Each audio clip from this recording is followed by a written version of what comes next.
जय हिंद दोस्तों। आज के इस वीडियो में हम लोग भारतीय संसद के अंतर्गत लोकसभा एवं राज्यसभा का अध्ययन करेंगे। इसके पहले भी दोस्तों संविधान के कई वीडियो बन चुके हैं जिसमें हम लोगों ने राष्ट्रपति, उपराष्ट्रपति, प्रधानमंत्री, मंत्रिपरिषद, राज्यपाल, मुख्यमंत्री इत्यादि का अध्ययन किया है। दोस्तों अब हम लोग विधायिका को पढ़ने जा रहे हैं। कार्यपालिका हमने सब कुछ पढ़ लिया है, विधायिका में हम लोग पढ़ने जा रहे हैं स्पेशली संसद और विधानमंडल। संसद के तहत हम लोग आज की वीडियो में लोकसभा, राज्यसभा पढ़ेंगे और इसके बाद विधानमंडल के तहत विधानसभा और विधान परिषद कल की वीडियो में होगा। तो आइए आज हम लोग संसद में लोकसभा, राज्यसभा को देखते हैं। और चैनल पर अगर आप नए हैं, अभी तक सब्सक्राइब नहीं किया आपने, तो चैनल को सब्सक्राइब करिएगा और बेल आइकन भी प्रेस करिएगा। चलिए तो विधायिका के बारे में हम लोग आइए देखते हैं विस्तार से। थोड़ा सा कुछ महत्वपूर्ण बातों को देखते हैं जो परीक्षाओं की दृष्टि से बहुत ही महत्वपूर्ण है। जैसे कहा गया है कि भारत में संघीय व्यवस्था है और कहाँ से लिया गया है, तो कनाडा से लिया गया है। चलिए याद कैसे करेंगे। कनाडा में नाडा है और नाडा को आप नारा समझ लीजिए थोड़ी देर के लिए, और यहाँ संघीय को संघ समझ लीजिए। अब कोई संघ होता है तो उसमें नारा लगाया जाता है, कोई भी संघ हो नारा लगाया जाता है। तो ऐसे आप याद कर सकते हैं कि संघ यानी संघात्मक व्यवस्था, संघीय व्यवस्था कहाँ से ली गई है, तो नारा संघ में लगाया जाता है यानी कनाडा से ली गई है। संभवतः आज के बाद आपको तो भूलेगा नहीं दोस्तों। और हाँ, आगे बात करेंगे तो कोई बिल तैयार करना होता है या फिर उसे पास करना होता है, यही विधायिका का कार्य होता है। विधायिका का कार्य ही होता है कोई कानून बनाना, कोई विधि पास करना, कोई बिल पास करना, तैयार करना। तो यही सब कार्य है विधायिका का। इसको हम बहुत पहले से आपको बता रहे हैं कि 3 अंग हैं जिसमें कार्यपालिका, विधायिका और न्यायपालिका। तो आइए देखते हैं इसके बारे में कुछ और आगे और महत्वपूर्ण बिंदुओं को देखते हैं। तो ये आप देख पा रहे होंगे जो संघात्मक व्यवस्था है वो 2 स्तरों पर है। एक तो है केंद्र स्तर पर और एक है राज्य स्तर पर। देखिएगा, कानून बनाने व्यवस्था आप पढ़ने जा रहे हैं जिसमें 2 स्तर पर संघात्मक व्यवस्था की गई है, एक केंद्र और एक राज्य। केंद्र में क्या है, केंद्र में संसद के 3 अंग होते हैं। क्या क्या, राष्ट्रपति, राज्यसभा और लोकसभा। जिसमें राष्ट्रपति को तो हम पढ़ चुके हैं, इसको पढ़ना नहीं है, अनुच्छेद 52, राज्यसभा अनुच्छेद 80 और लोकसभा 81। तो राज्यसभा लोकसभा को पढ़ना है हमको। तो इतना याद रखिए, कभी कभी यहाँ से क्वेश्चन आता है संसद के कितने अंग होते हैं, तो लोग वही बस राज्यसभा लोकसभा सही कर देते हैं, लेकिन नहीं, इसका तीसरा भी एक अंग है जो कि राष्ट्रपति होता है। क्यों? क्योंकि लोकसभा या राज्यसभा किसी भी सदन में अगर कोई बिल पास होता है तो उस पर राष्ट्रपति के हस्ताक्षर होने जरूरी होते हैं, अर्थात तीनों मिलकर ही किसी बिल को, किसी नियम को, किसी कानून को पारित करते हैं, पास करते हैं। तो ये तीनों ही संसद के अंग, अभिन्न अंग माने जाते हैं। अगर वहीं राज्य पर बात करें, जिसको हम लोग अगले वीडियो में पढ़ेंगे, तो उसमें विधानमंडल के भी 3 अंग होते हैं। क्या? राज्यपाल, विधानसभा, विधान परिषद, ये 3 अंग होते हैं। एकदम सेम टू सेम दोस्तों, जैसे केंद्र में ये तीनों होते हैं जिस कार्य को करते हैं जिस तरीके से, वही विधानमंडल में भी तीनों ये राज्यपाल, विधानसभा, विधान परिषद कार्य करते हैं एकदम सेम एकदम। यानी विधान परिषद, विधानसभा में कोई कानून जब बिल पास होगा तो उस पर राज्यपाल के हस्ताक्षर होने चाहिए। एकदम दोनों में समान प्रक्रिया है। पढ़ेंगे आप तुलनात्मक तरीके से तो बहुत अच्छे से आपको याद होगा। और हाँ, थोड़ा सा नोट पर ध्यान देंगे। यहाँ पर संसदीय व्यवस्था कहाँ से ली गई है, तो संसदीय व्यवस्था जो है वो ब्रिटेन से ली गई है। ये बहुत ज़्यादा पूछा जाता है दोस्तों आपसे। तो भारत की संसदीय व्यवस्था कहाँ से ली गई है, ब्रिटेन से ली गई है दोस्तों। चलिए अब हम लोग शुरू करते हैं पढ़ना। क्या? राज्यसभा। ये जो केंद्र के 3 अंग हैं, इनमें से सबसे पहले हम लोग उस राष्ट्रपति को पढ़ ही चुके हैं, राज्यसभा को पढ़ेंगे, फिर लोकसभा को पढ़ेंगे और इसको आज ही खत्म कर देंगे दोस्तों। चलिए आगे बढ़ते हैं राज्यसभा को क्या है कुछ खास, उसको हम लोग यहाँ पर देखेंगे। तो देखिए, राज्यसभा के अन्य नाम क्या क्या हैं, ये बहुत इंपॉर्टेंट है। यहाँ से आपका सीधा क्वेश्चन आता है। तो राज्यसभा को उच्च सदन कहा जाता है, अस्थाई सदन कहा जाता है और विशेषज्ञ सदन कहा जाता है। क्यों? क्योंकि ये उच्च सदन होता है और ये अस्थाई होता है। हर तरीके से इसको अस्थाई आप कह सकते हैं, क्योंकि लोकसभा की तरह से नहीं कि 5 वर्ष पे इसका वो हो। तो यहाँ पर ये अस्थाई सदन है और ये इसमें विशेषज्ञ बैठते हैं, इसलिए विशेषज्ञ का सदन इसे कहा जाता है। और आगे बात करेंगे तो राज्यसभा में अधिकतम सीटों की संख्या कितनी है, आपसे कई बार पूछी जाती है। 250 है दोस्तों, तय की गई है। जिसमें ध्यान देंगे 238 जो है वो राज्य और केंद्र शासित प्रदेश से चुनकर आते हैं, लेकिन उसमें से जो 12 सदस्य होते हैं किसके, राज्यसभा के, तो राज्यसभा के 12 जो सदस्य होते हैं वो राष्ट्रपति मनोनीत करता है, यानी मनोनयन द्वारा उनका चुनाव होता है। तो ये 12 जो है कला साहित्य किसी भी क्षेत्र के विशेषज्ञ होते हैं जिसको राष्ट्रपति अपने विवेक से जो है नियुक्त करता है और राज्यसभा का सदस्य बनाता है।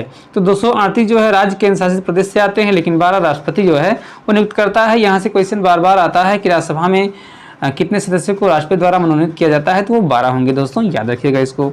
आगे बढ़ेंगे और देखेंगे सदस्यों का यानी राज्यसभा के सदस्यों का निर्वाचन कैसे होता है, थोड़ा सा उनकी निर्वाचन की पद्धति देखेंगे।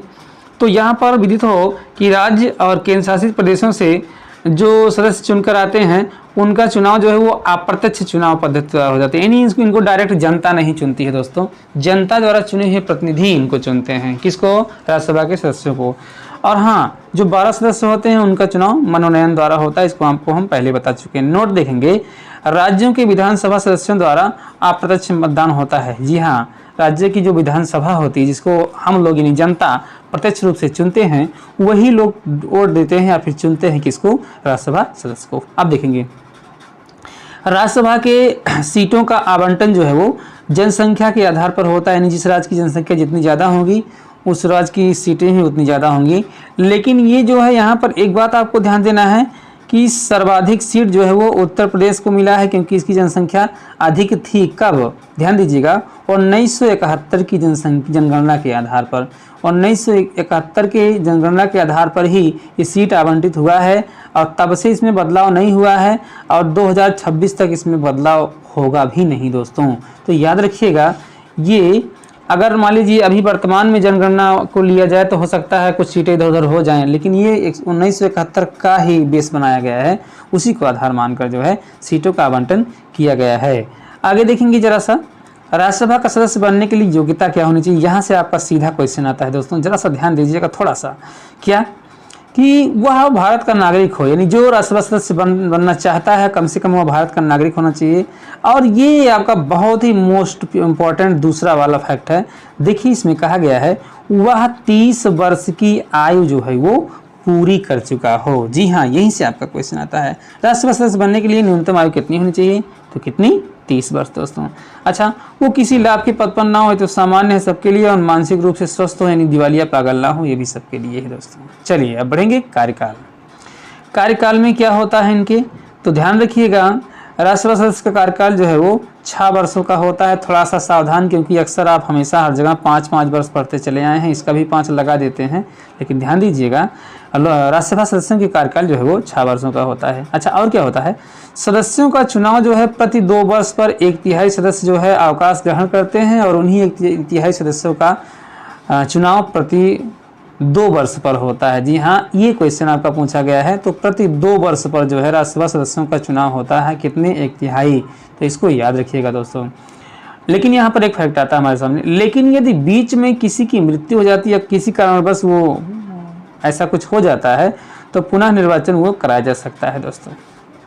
आगे बढ़ेंगे क्या, सभापति, राज्यसभा के सभापति के बारे में जान लीजिए। राज्यसभा के सभापति क्या होते हैं, कौन होते हैं, तो राज्यसभा के सभापति जो है वो उपराष्ट्रपति जी होते हैं। इसको आपने जब उपराष्ट्रपति चैप्टर पढ़ा था हमारे द्वारा तो उसमें ही हमने आपको बता दिया था कि राष्ट्रपति राज्यसभा का उपसभापति होता है, और उसे वेतन भी उस उपसभापति का ही सभापति का ही मिलता है। राज्यसभा का सभापति कौन होता है, उपराष्ट्रपति होता है, और वेतन भी उसे सभापति का ही मिलता है, उपराष्ट्रपति का वेतन नहीं मिलता है, ध्यान दीजिएगा।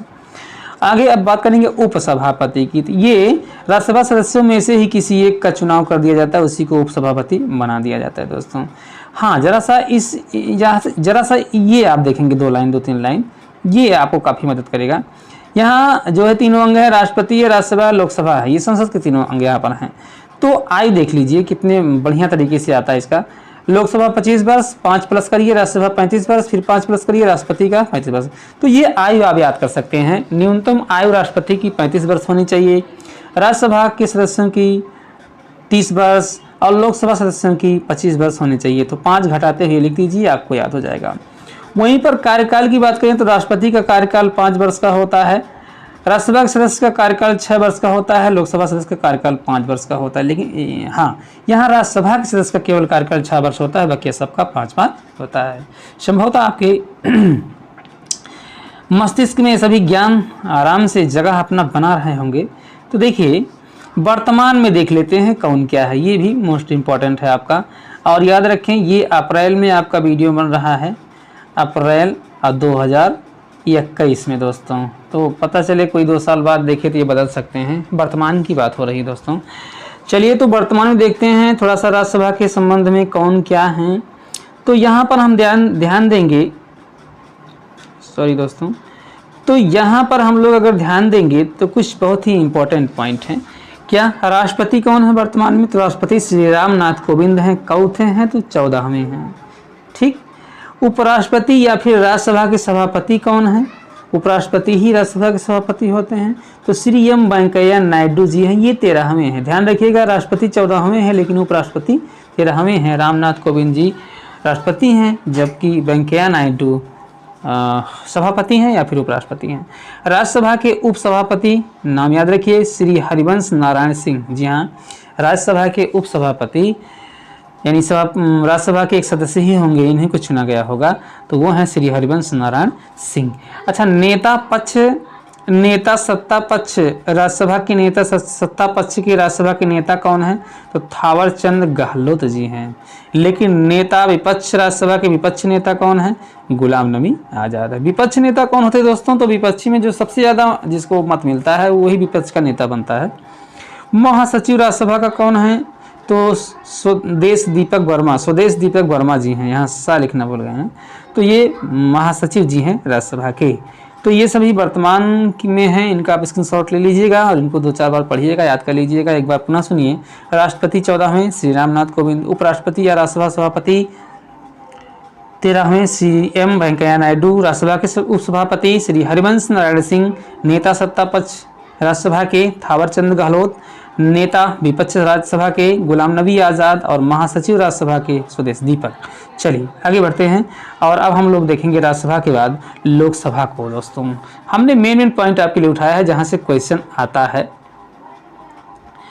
तो अब देखेंगे हम लोग थोड़ा सा लोकसभा के बारे में। लोकसभा के अन्य नामों को देखेंगे। सबसे पहले तो लोकसभा को निम्न सदन कहा जाता है, वहीं पर राज्यसभा को आपने पढ़ा कि उच्च सदन कहा जाता है। तो लोकसभा निम्न सदन है, जनता का सदन है क्योंकि जनता द्वारा डायरेक्ट चुने हुए प्रत्याशी यहाँ होते हैं।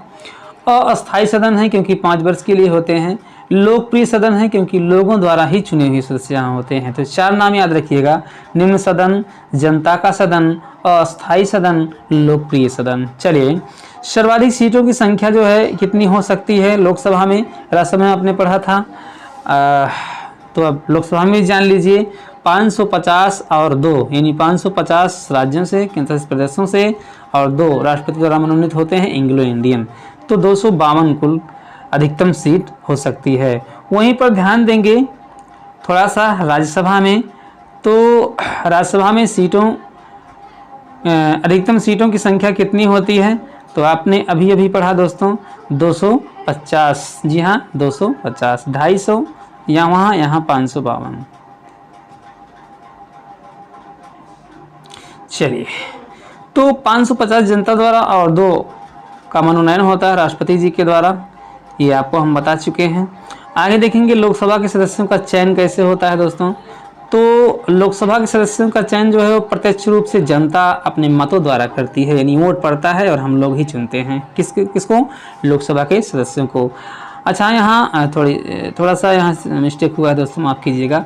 First past the post system क्या है? ध्यान दीजिएगा, first past the post system ये क्या होता है?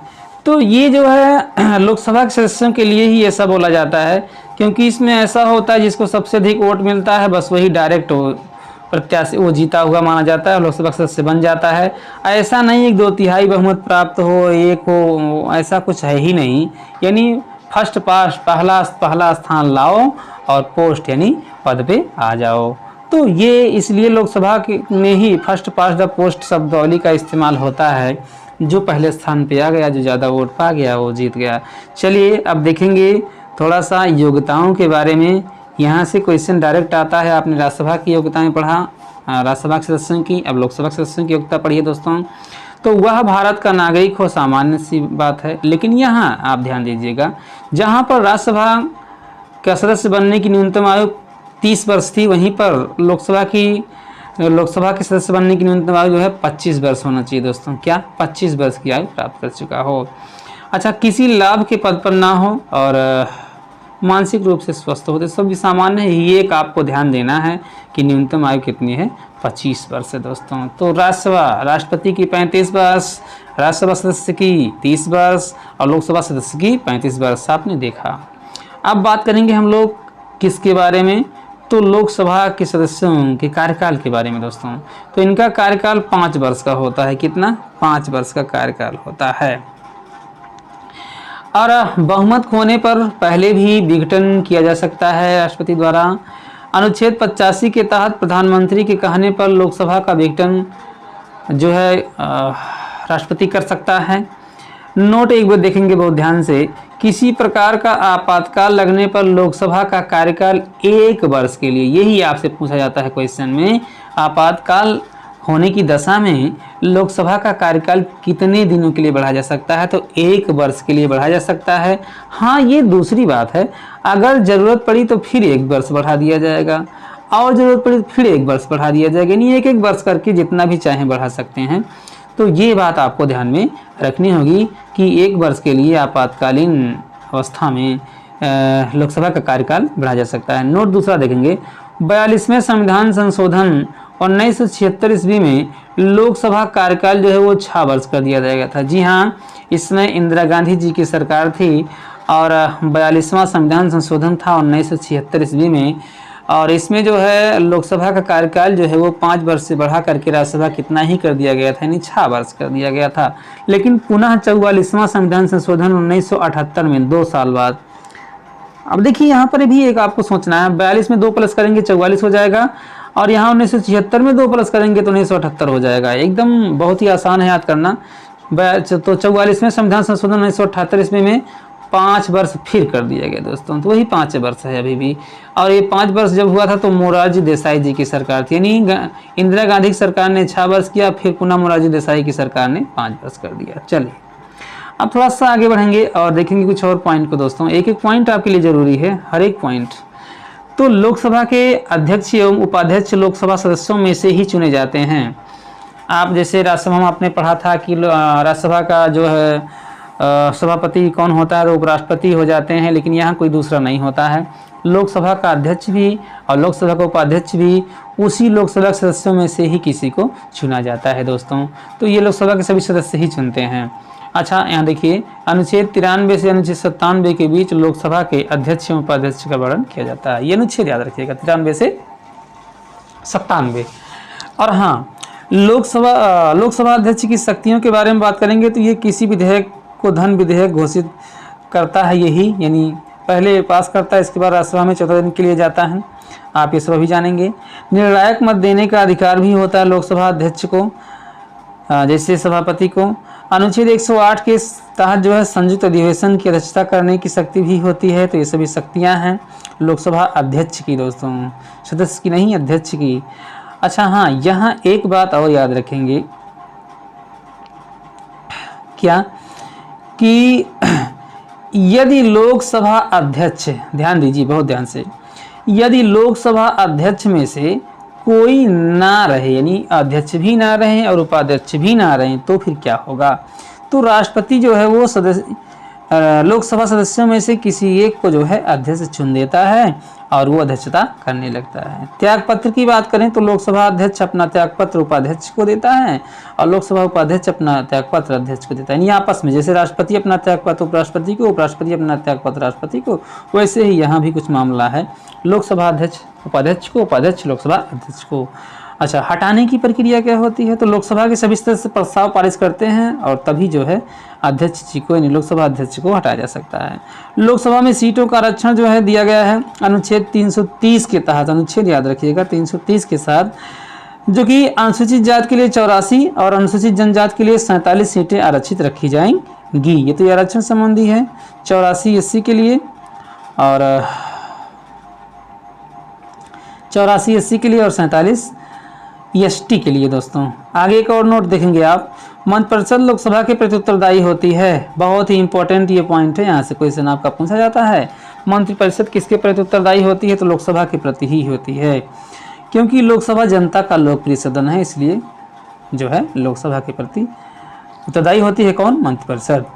आगे देखेंगे अनुच्छेद 110 के तहत धन विधेयक पहले लोकसभा में पारित होता है, फिर राज्यसभा में 14 दिनों के लिए। यही आपका क्वेश्चन है दोस्तों, ध्यान से देख लीजिए, बार बार पूछा गया है कि कोई भी धन विधेयक राज्यसभा में कितने दिनों के लिए रोका जा सकता है।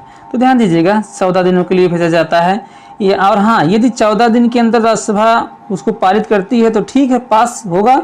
नहीं भी पारित करती है तब भी वह स्वयं पास माना जाएगा, पारित माना जाएगा दोस्तों। आगे बात करेंगे जमानत राशि जब्त होना क्या होता है। चुनाव में जमानत राशि जब्त होना का मतलब क्या होता है, समझ लीजिए। यदि किसी चुनाव में 1/6 भाग वोट जो है उस प्रत्याशी को मिलता है तो उसकी जमानत राशि 1/6 भाग से कम वोट उसको मिलता है तो उसकी जमानत राशि जब्त हो जाती है। आप जानते हैं किसी भी चुनाव में कोई प्रत्याशी खड़ा होता है तो कुछ राशि उससे ली जाती है, जमा की जाती है जमानत राशि के रूप में, जो कि उसको बाद में मिल जाती है। लेकिन यदि वह जितना भी मत है कुल मतों का 6वां भाग यानी 1/6 भाग प्राप्त नहीं कर पाता है तब उसकी जमानत जो राशि होती है वो दोस्तों जब्त कर ली जाती है, अन्यथा उसको दी जाती है। कोरम पूर्ति क्या होता है देख लीजिए। यदि किसी बैठक में 1/10 भाग सदस्य नहीं रहते हैं, कोई भी मीटिंग हुई, कोई भी बैठक हुई, अगर उसमें कुल संख्या का 1/10 भाग नहीं रहते हैं तो उस बैठक को वैलिड नहीं माना जाता है दोस्तों। और आप ध्यान देंगे तो 545 जो कि लोकसभा के बारे में, तो 545 का जो 1/10 कितना होगा, 55 यानी 55 सदस्य होने चाहिए। और 245 का 1/10 कितना होगा तो 25 यानी उसमें 25 सदस्य होने चाहिए। उससे कम होगा तो वो वैलिड नहीं माना जाएगा मीटिंग, बैठक, ठीक है। तो यहाँ पर एक चीज़ आप ध्यान देंगे, इसलिए मैं आपको दोहरा रहा हूँ क्योंकि ये बहुत ही इंपॉर्टेंट फैक्ट है। यहाँ आपको एक बात ध्यान है, लोकसभा में सर्वाधिक सीटों की संख्या 550 है, जबकि राज्यसभा में कितनी है दोस्तों, तो आपने पढ़ा राज्यसभा में 250 है, 250 552। अब राज्यसभा उच्च सदन है लेकिन फिर भी उसमें कम है 250, लेकिन लोकसभा निम्न है फिर भी उसमें है सबसे ज़्यादा 552। तो यही आपको यहाँ बताया गया कि अगर लोकसभा में 545 मान लीजिए वर्तमान में है तो उनका 55 सदस्य होना चाहिए, और राज्यसभा में 245 है मान लीजिए तो उनका 1/10 25 होना चाहिए। चलिए अब बात करेंगे वर्तमान में क्या कुछ है, थोड़ा सा बहुत ही इम्पोर्टेंट है आपके लिए। तो वर्तमान में देखिएगा लोकसभा के अध्यक्ष जी कौन है, तो ओम बिरला हैं और ये 17वें अध्यक्ष हैं, ध्यान रखिएगा। वर्तमान में लोकसभा के अध्यक्ष ओम बिरला हैं 17वें। और विपक्ष नेता कौन है लोकसभा के, तो अधीर रंजन चौधरी, बहुत ही इंपॉर्टेंट है दोस्तों। और लोकसभा के महासचिव कौन है, तो भी बहुत इंपॉर्टेंट है, उत्पल कुमार सिंह। लोकसभा के महासचिव कौन, उत्पल कुमार सिंह। तो इस प्रकार से हमने जो भी इम्पोर्टेंट पॉइंट था लोकसभा और राज्यसभा के बारे में उसको जाना और संसद की संरचना को समझा कि वह राज्य स्तर पर भी होती है, केंद्र स्तर पर भी होती है। केंद्र स्तर पर राष्ट्रपति, लोकसभा, राज्यसभा, और वहीं पर बात करें अगर राज्य स्तर पर तो राज्यपाल, विधानसभा, विधान परिषद।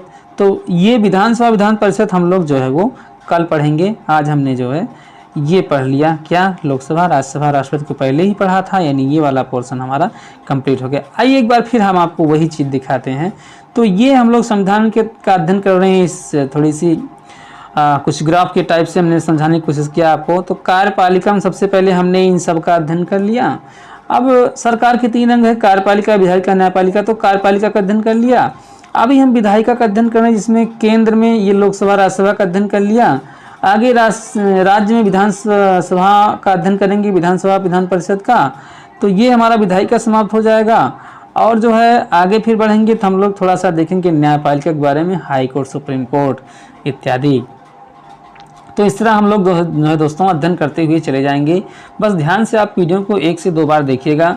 लॉकडाउन का समय है तो इस समय में आप अगर पढ़ते हैं तो आपको विशेष लाभ मिलेगा और आप किसी परीक्षा को क्रैक कर सकेंगे।